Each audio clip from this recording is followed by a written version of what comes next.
Hello friends, welcome to the session on oscillators. In this session, we'll be discussing about Barkhausen criteria. Barkhausen criteria is one of the important conditions that is to be satisfied whenever we want to generate sinusoidal oscillations. In this session, we will see what we mean by oscillator and what is the Barkhausen condition or Barkhausen criteria for sustained oscillations. Friends, as you know that you are viewing this session on my YouTube channel Learn with Prakash Kanade, and do subscribe to the channel to see many more videos in the subjects of electronics and computer science. So let us start the session with the question what we mean by an oscillator.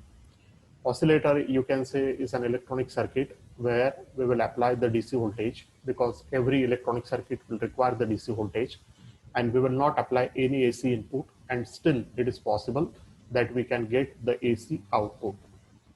So you can say oscillator is an electronic circuit or a device that will generates AC signal or AC output.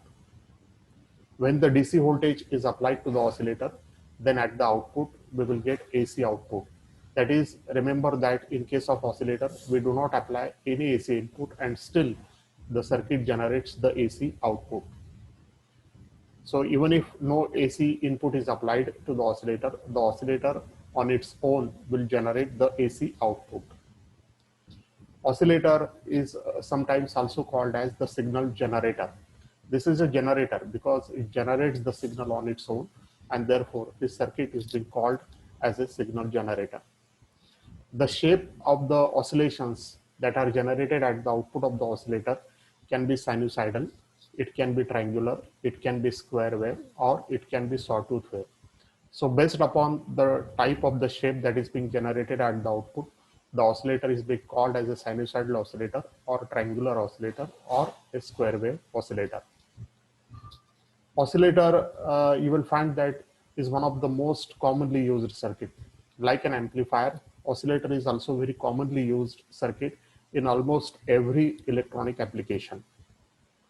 Say for example, oscillators are used in communication systems such as radio receiver, television receiver, TV transmitter, radio transmitter will also make the use of oscillator. It is used in your mobile phones. It is used in your computer systems. It is used in cathode ray oscilloscopes. It is used in signal generator. Your microwave oven, which is used in the kitchen for the cooking of the food, is also basically an oscillator. And therefore you can mention many more devices which actually consist of oscillator circuit. It is possible that you can construct the oscillator by using a transistor amplifier, or you can make the use of operational amplifier for the generation of oscillations. As far as our curriculum is concerned, you will find that there are two types of the transistor oscillators that we want to discuss in our curriculum. The first type of the oscillator is being called as the LC oscillator, where inductor and capacitor is used as a feedback circuit.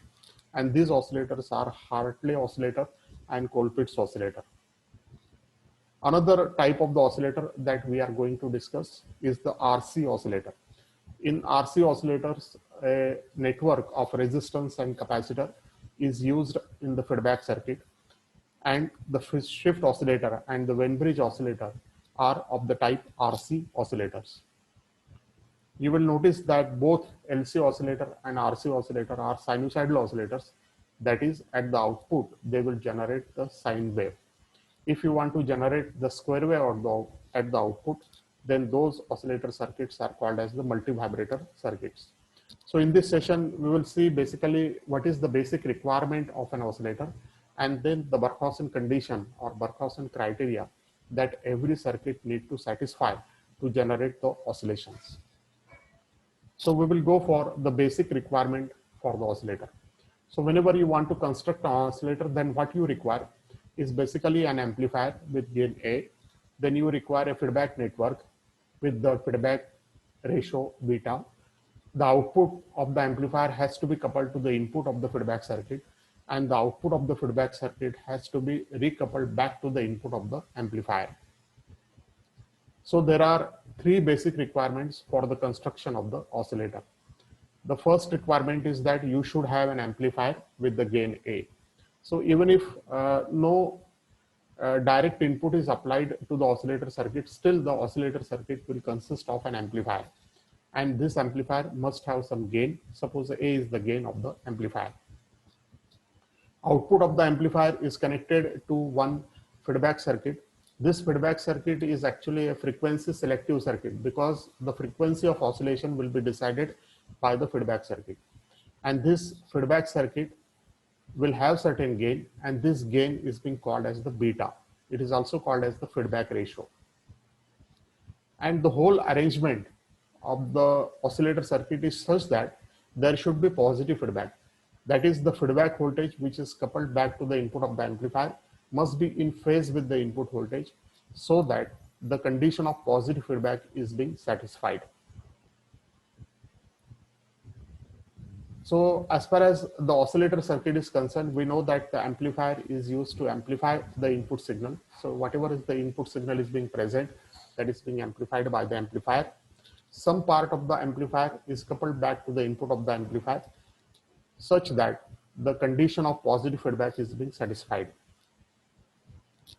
The feedback circuit, as I told you, is the frequency selective circuit, and the frequency of oscillation will be decided by the components that are used in the frequency selective network or frequency selective feedback circuit. Now, many times students get confused that the oscillator generates AC output and there is no AC input applied to the circuit. So how can an oscillator generate AC output? So the answer to this question is that every electronic circuit will have at its input a signal that is being called as a noise signal.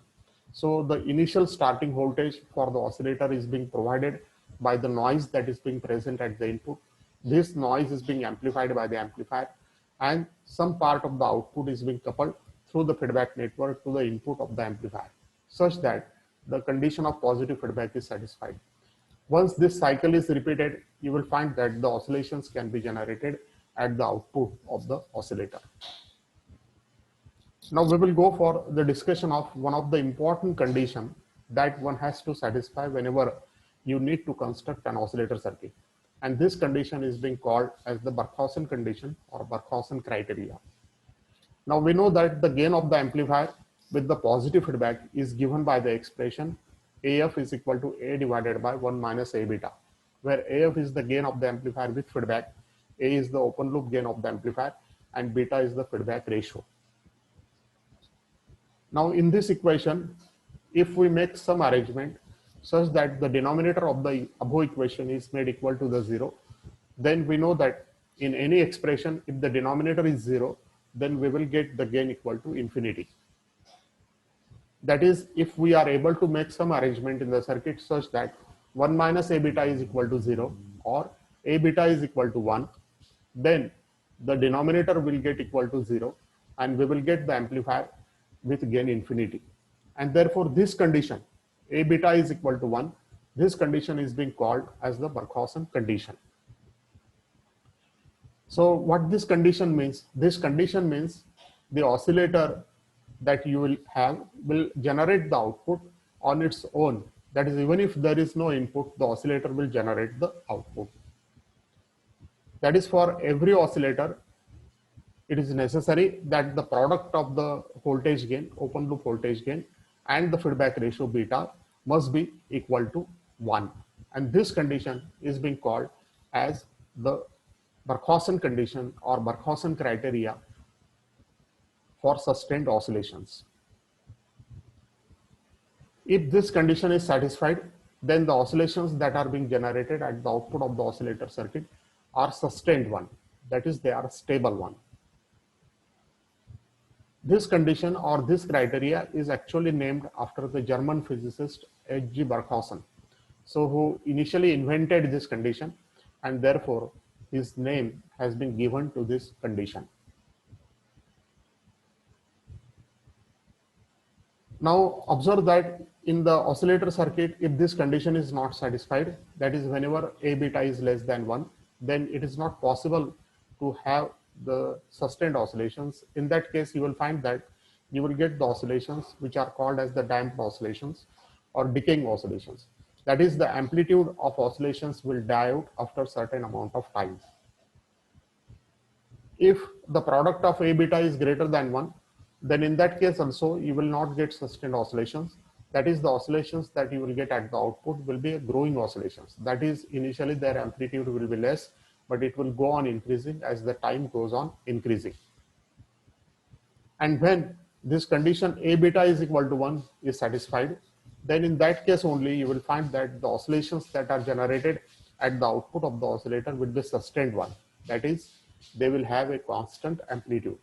And always in an electronic circuit, we require such oscillations. And therefore, whenever we build up any oscillator circuit, then it is mandatory for us to see that this condition is satisfied. So whenever we go for the design of any oscillator, we need to see that the product of voltage gain and the feedback ratio must be equal to 1. So thank you friends for viewing the session. Hopefully you have understood what we mean by the Barkhausen criteria or Barkhausen condition for sustained oscillations. Thank you all for viewing the session.